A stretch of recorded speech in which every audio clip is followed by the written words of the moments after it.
Bienvenidos a TEMAP, el espacio que habita la neurosis argentina. Esta semana se cumplen 50 años del golpe de Estado más sangriento de toda la historia argentina. Y el gobierno que administra ese aniversario es el mismo que intenta boicotear la declaración del Senado de Memoria, Verdad y Justicia, que evalúa si vale la pena seguir en la OMS, y el jefe de gabinete que se encierra en su casa sin decir ni una sola palabra. También esta semana tenemos el conflicto en Medio Oriente alcanzando una instalación nuclear en Israel y el petróleo que no paró de subir en toda la semana, al menos hasta el día de la fecha.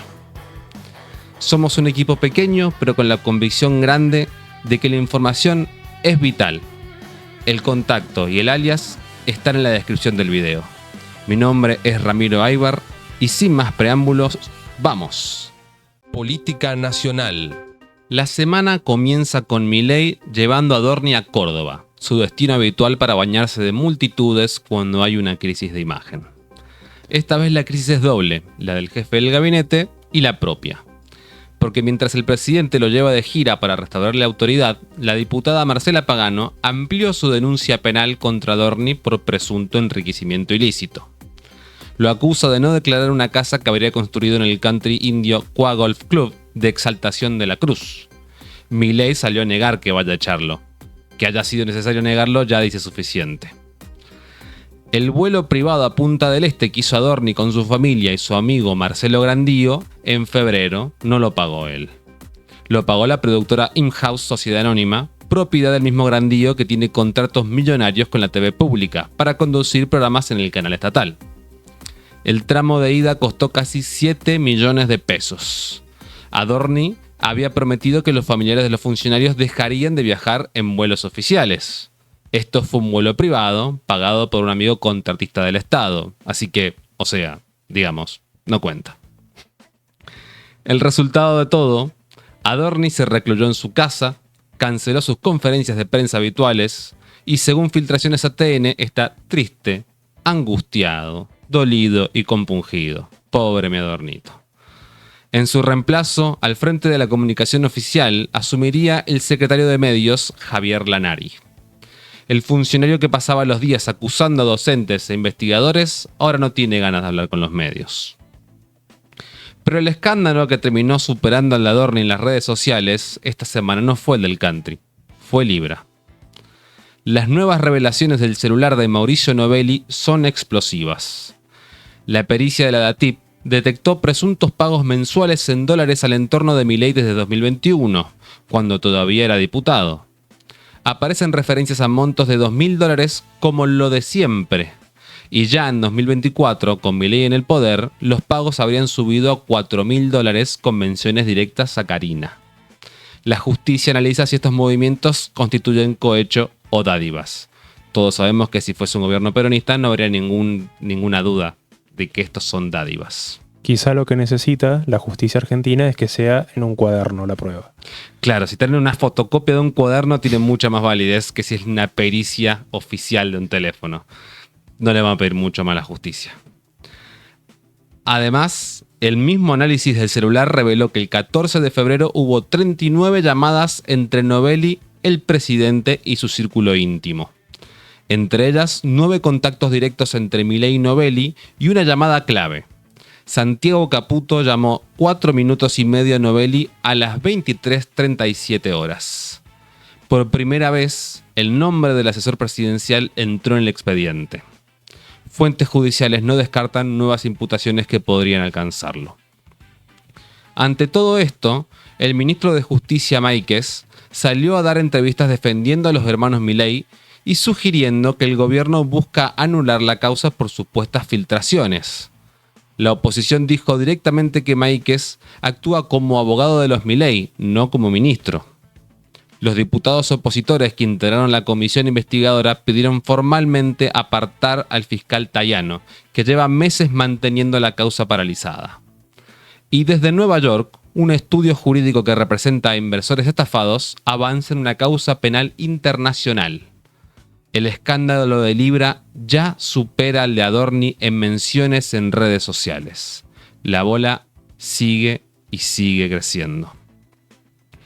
El gobierno que administra estos escándalos también tomó esta semana decisiones de fondo que merecen nuestra atención.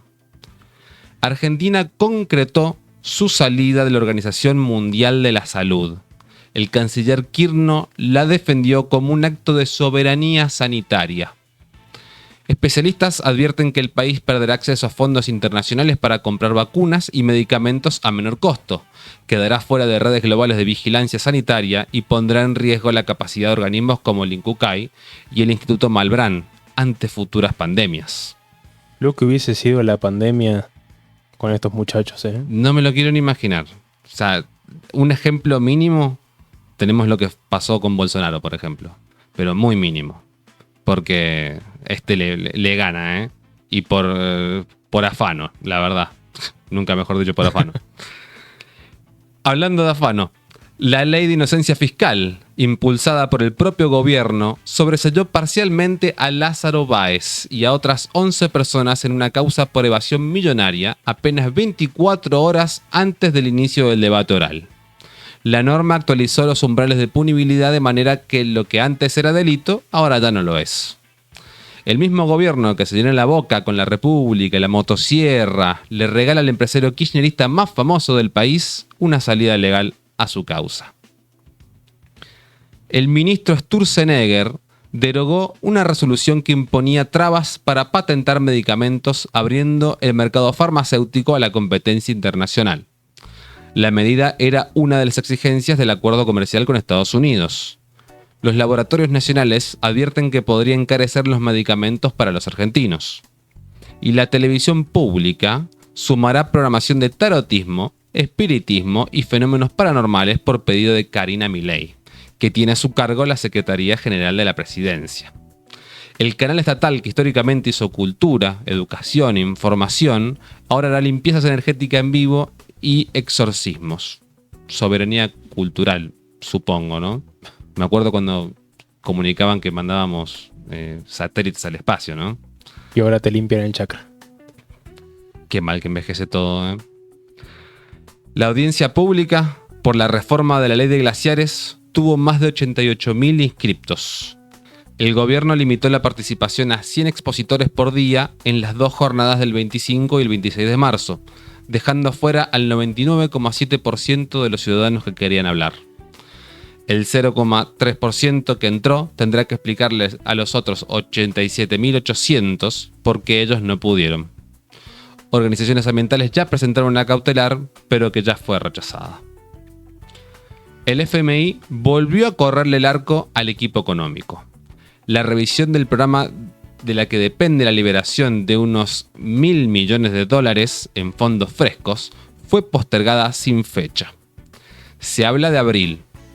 La jefa de ANSES renunció por un enfrentamiento con Sandra Petovelo y Lule Menem ya movió fichas para meter a su candidato.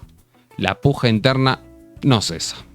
Con este telón de fondo institucional, vamos a ver cómo la está pasando la gente en la Argentina de Milei. El desempleo subió al 7,5% en el cierre de 2025, el nivel más alto desde la pandemia. La industria argentina volvió a los niveles de producción de 2003 con una caída acumulada del 12% en los últimos 15 años. La metalurgia cayó 10,3% en febrero respecto al mismo mes del año pasado y opera con apenas el 40% de su capacidad instalada. El textil y la metalúrgica acumulan derrumbes de hasta el 29%. La inflación oficial tampoco cuenta la historia completa.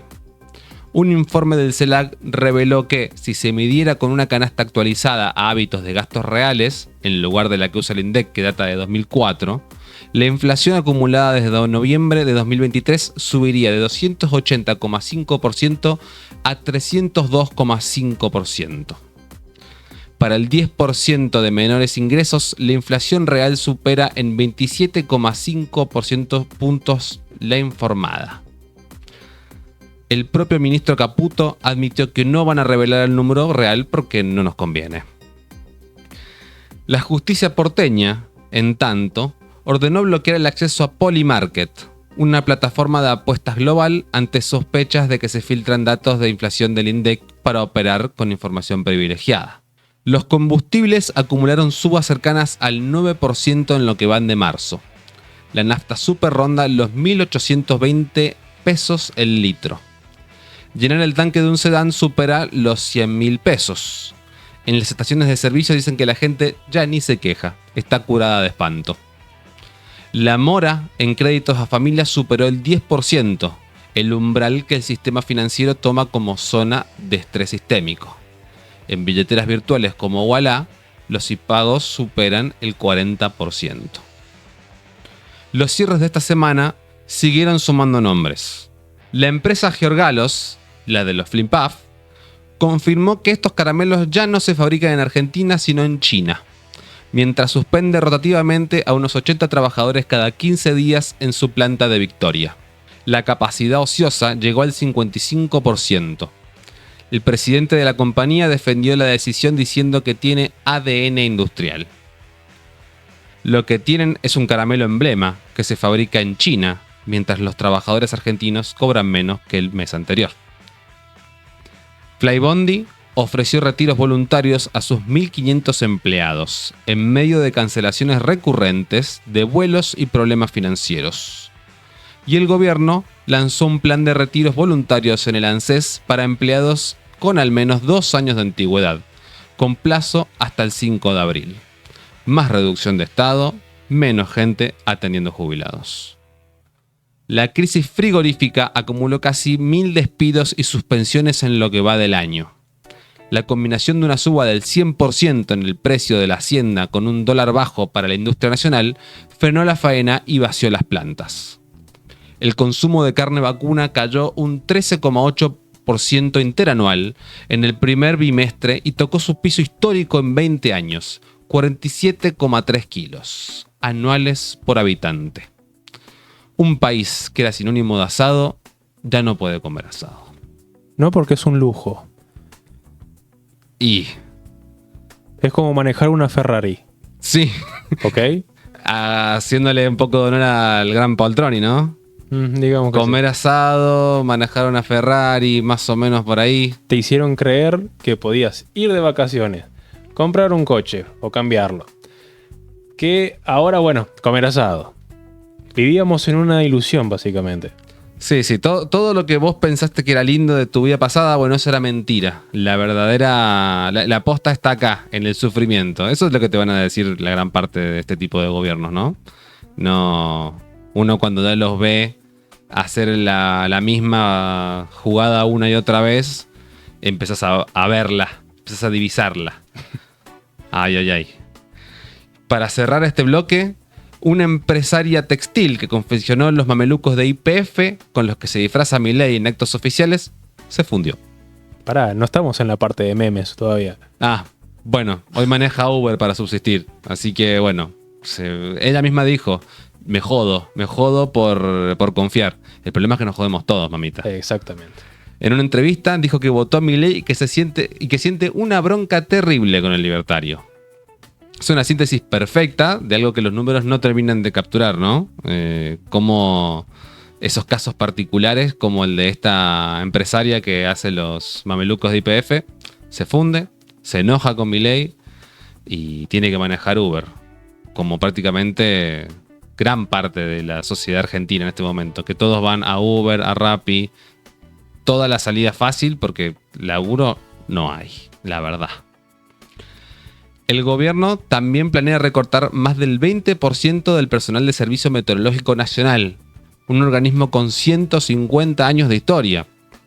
Meteorólogos advierten que el recorte podría provocar el cierre de estaciones estratégicas y debilitar los sistemas de alerta temprana ante fenómenos climáticos extremos. El mismo gobierno que niega el cambio climático ahora desmantela el organismo que nos avisa cuando viene la tormenta, ¿no?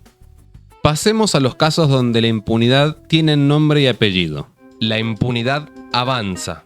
A 50 años del golpe, el Senado votó una declaración de compromiso con memoria, verdad y justicia. Se aprobó con 49 votos afirmativos. Los 20 senadores de La Libertad Avanza se abstuvieron. La ministra Patricia Bullrich había intentado activamente entorpecer el debate y dejar sin quórum, pero la maniobra fracasó. El oficialismo terminó arrastrando a la abstención en el día en el que el país recuerda a los 30.000 desaparecidos. No es una postura ideológica, es una declaración de principios que elige no hacer.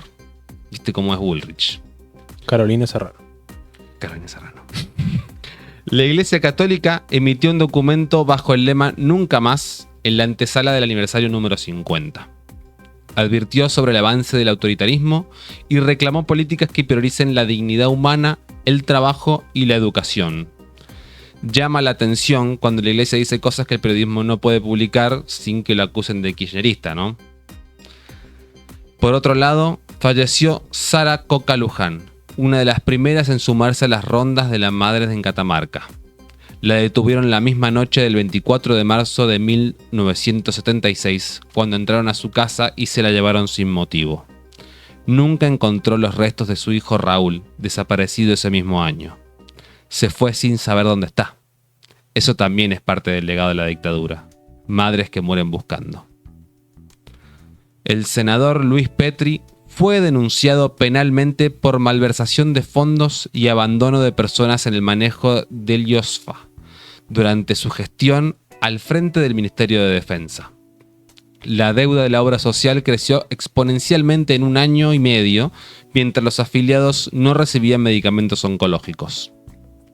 El mismo Petri, que esta semana denunció a Villarroel por calumnias, ahora tiene su propia denuncia penal. Milei, mientras tanto, evalúa pedir asilo en Israel al finalizar su mandato. La versión surge de fuentes cercanas al círculo presidencial ante el avance de las causas judiciales, especialmente Libra. No es una decisión tomada, pero no se descarta nada, dijo una fuente. Que el presidente de la nación esté planificando una escapatoria antes de terminar su mandato no es un dato menor. Es el indicador más honesto de cómo ve el propio entorno presidencial el futuro jurídico del presidente. Y hay un dato que merecen conocer todos los argentinos. Un dirigente republicano en Israel, Mark Zell, vicepresidente de Republicans Overseas, afirmó públicamente que Argentina enviará unidades navales e insumos logísticos para ayudar a Estados Unidos a liberar el estrecho de Hormuz. Según Zell, si el Reino Unido se niega y Argentina responde afirmativamente, Washington debería reconsiderar su postura sobre las Islas Malvinas. Ningún funcionario argentino confirmó el despliegue, pero tampoco nadie lo desmintió. Un dirigente extranjero negociando Malvinas a cambio de Hormuz, sin que nadie en el gobierno diga nada, merece por lo menos una pregunta. Recorramos ahora lo que está pasando en el interior del país. Argentina Federal. La inversión real del Estado Nacional en las provincias cayó a un 97,5% en 3 años. En Formosa, Jujuy, La Rioja y Tucumán, la inversión fue 0 en enero de 2026. La ciudad de Buenos Aires concretó el 56,4% del total de lo que así se invirtió. La política de motosierra en obra pública no afecta a todos por igual. Hay provincias que reciben migajas y hay una ciudad que recibe más de la mitad. En Tucumán, el ingreso de limones provenientes de Egipto presiona sobre el mercado local y pone en jaque a uno de los sectores productivos más importantes de la provincia. La apertura importadora, que creció un 500% interanual, desplaza producción nacional en varias cadenas de valor, mientras Nación no ejecuta obras pese a haber girado fondos. Esa actitud responde a la chequera de una lapicera sin importarles la gente ni su producción, dijo el expresidente de la Federación Agraria Argentina. En Chubut, un particular instaló una tranquera metálica sobre la ruta provincial 12, bloqueando el paso y dejando aislada a una comunidad mapuche. La dueña del campo sostuvo que el camino no es público hasta que el gobierno haga la expropiación. El activista Mauro Millán fue contundente. Si algún miembro de alguna comunidad hubiese ejercido algún tipo de derecho sobre algún camino, tendríamos a la infantería ya reprimiéndonos. El gobierno de Ignacio Torres, que actuó con dureza en otras ocupaciones, no intervino. Y en el plano político federal también hubo movimiento. Axel Kicillof ganó la interna del PJ en 10 de los 16 distritos que compitieron, consolidando su posición dentro del partido. La Corte Suprema convocó por primera vez a una audiencia entre la provincia de Buenos Aires y el Estado Nacional para resolver uno de los reclamos de Kicillof contra Milei: 1,6 billones de pesos en fondos adeudados del ANSES. Es la primera vez que existe algún ámbito institucional de diálogo entre nación y la provincia más grande del país desde que Milei asumió. Jorge Macri lanzó la licitación para privatizar los medios públicos de la ciudad, el canal de la ciudad y las radios AM 1110 y FM 2x4. Es la primera vez en casi 100 años que estos espacios quedarían en manos privadas. Los trabajadores difundieron un comunicado bajo la consigna "Lo público no se vende". Los legisladores del bloque opositor denunciaron que la medida viola la Constitución porteña y la Ley de Servicios de Comunicación Audiovisual. La senadora Anabel Fernández Agasti presentó un proyecto para penalizar el uso de inteligencia artificial en la creación de pornografía sin consentimiento, con penas de 3 a 6 años para quienes generen o difundan deepfakes sexuales de personas reales. El proyecto también agrava las penas si las representaciones aparentan ser de menores. Y para el cierre del bloque, el diputado del PRO Javier Sánchez Brva, complicado el apellido la verdad, compró un rifle de aire comprimido por Mercado Libre y pidió que se lo enviaran a su despacho en el Congreso. Al pasar por el escáner de seguridad, los agentes detectaron la silueta de un arma y se encendieron todas las alarmas. El legislador explicó que era para el campo y que el envío a su oficina fue un error. Hay funcionarios que no pueden mandar bien un paquete, pero deciden políticas públicas. Mendoza tiene su propia semana para analizar. Mendoza, tierra de contradicciones. El gobierno de Cornejo cerró paritarias del primer semestre con 13 gremios estatales, pero el gremio de los profesionales de la salud, AMPROS, rechazó la propuesta y denunció haber sido marginado de la negociación. Su secretario general advirtió que no puede aceptar un acuerdo que lo convertiría en cómplice del vaciamiento. El atraso salarial del sector supera el 40% y hay un apagón en áreas críticas como salud mental donde faltan especialistas. Que el gobierno de la provincia haya cerrado paritarias con 13 gremios y no haya llegado a un acuerdo con los médicos y profesionales de la salud, dice dónde están las prioridades, ¿no? El proyecto minero San Jorge en Uspallata inició la perforación de 28 pozos en busca de cobre y oro. Ahí están las prioridades. Ahí están. La ministra de Energía y Ambiente, Jimena Latorre, celebró el avance y habló de impacto en el empleo. Las comunidades que rechazan el modelo extractivo en la zona siguen protestando. La etapa exploratoria allana el camino para futuras inversiones millonarias en Uspallata, en una provincia donde la discusión sobre la megaminería nunca se cierra del todo. Y para cerrar con lo que Mendoza supo darnos esta semana, las declaraciones de la vicegobernadora de Mendoza, Eve Casado, volvieron a generar un fuerte repudio al insistir con un discurso negacionista sobre la última dictadura cívico-militar, al afirmar que no fueron 30.000 los desaparecidos y llamar a dejar de mirar el pasado. Sus dichos, realizados en el marco del 50º aniversario del golpe, no solo relativizan uno de los consensos históricos más importantes en materia de derechos humanos en Argentina, sino que también fueron interpretados como una falta de respeto hacia las víctimas y sus familias. Lejos de ser un hecho aislado, la funcionaria ya había protagonizado polémicas similares en el pasado, lo que refuerza las críticas hacia una postura que intenta minimizar el terrorismo de Estado y deslegitimar la lucha por la memoria, la verdad y la justicia. Vamos al mundo, que esta semana escaló para todos lados. Internacionales. La semana más intensa desde el conflicto desde que comenzó. Irán atacó una refinería de Arabia Saudita en el Mar Rojo y el complejo gasífero de Ras Laffan en Qatar, el mayor centro mundial de producción y exportación de gas natural licuado. El crudo Brent trepó a $114 el barril el día 19 de marzo, más del 57% desde que empezó la guerra el 28 de febrero. Y la noticia más grave: Irán bombardeó Dimona, la ciudad que alberga el principal complejo nuclear israelí. Una instalación nuclear atacada en plena guerra es uno de los escenarios más peligrosos que existe. Israel elevó la apuesta. Asesinó al ministro de inteligencia iraní, Esmail Khatib, en un bombardeo nocturno e inició una operación terrestre en el sur del Líbano para eliminar amenazas y proteger a los residentes de Galilea. En paralelo, Israel bombardeó un hospital en el sur del Líbano, matando a 14 trabajadores sanitarios. La ofensiva israelí en ese país ya acumula 773 muertos, 1.933 heridos y 800.000 desplazados. Irán confirmó también la muerte de Ali Larijani, una de las figuras más influyentes del régimen. Los hutíes de Yemen declararon formalmente su ingreso al conflicto del lado de Irán.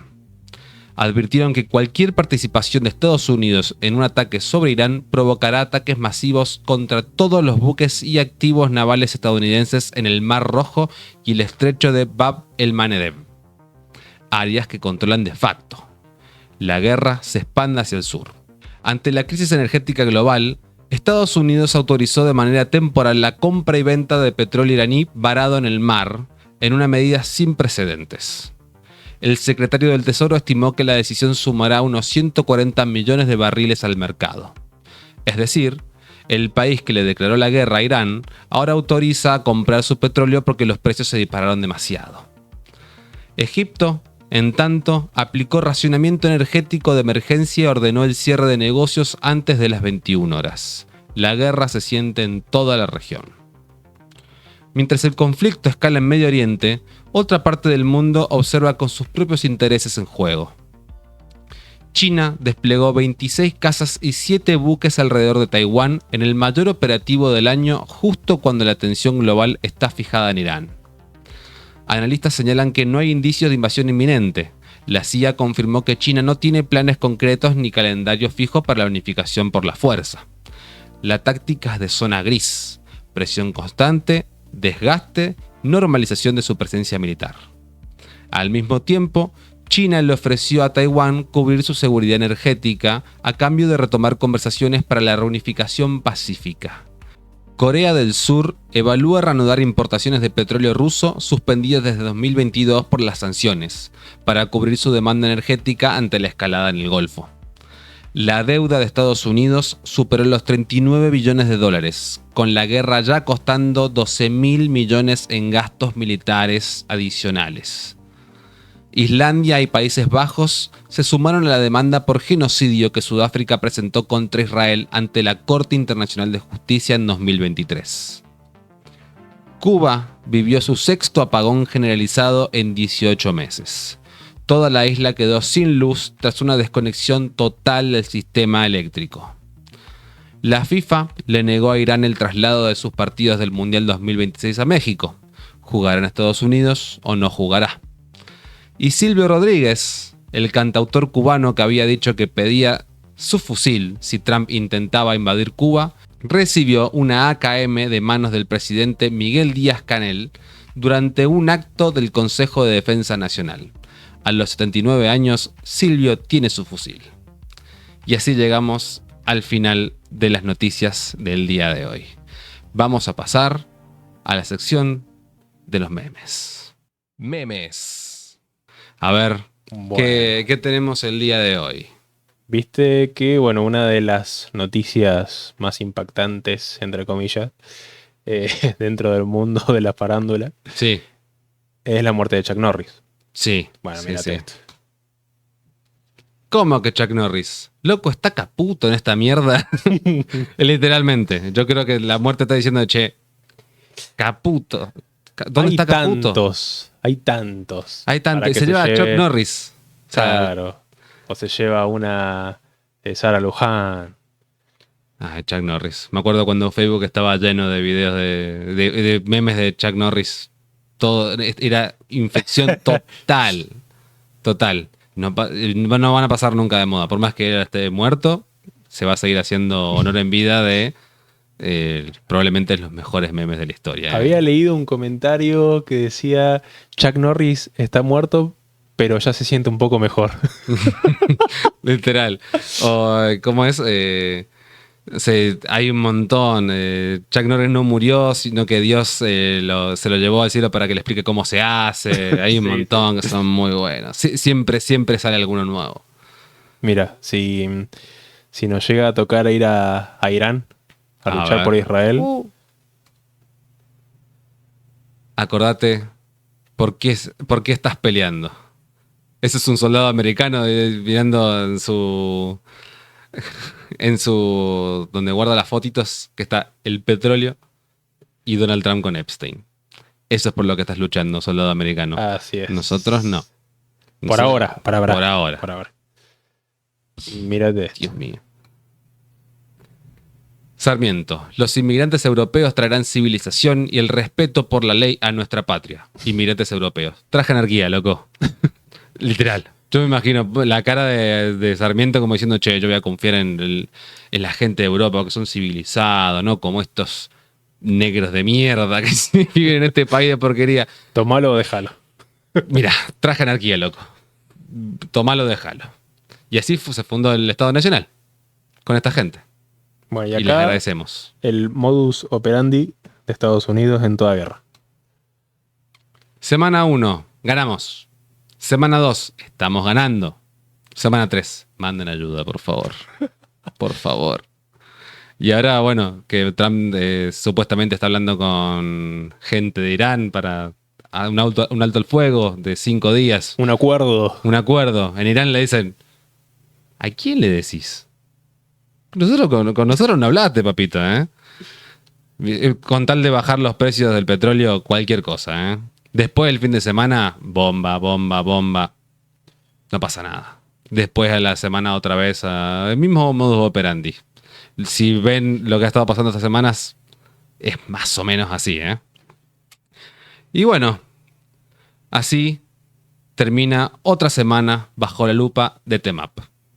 50 años del golpe, el oficialismo se abstiene de declarar su compromiso con la memoria.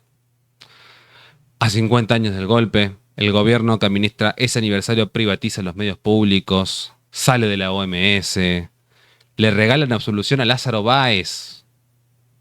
Son de terror, ¿eh? Tanto utilizaron a Lázaro Báez para que... Era la bandera de lo que no tenían que hacer y lo dejan libre, muchachos. La verdad que si lo querías hacer de verdad, si lo planificabas, no te salía. Así todo, con el presidente planificando su asilo en Israel, cuando la justicia lo alcance y que lo va a alcanzar, Esperemos que sí. así todo, podemos decir, una vez más, que todo marcha acorde al plan. Muchas gracias y hasta la próxima.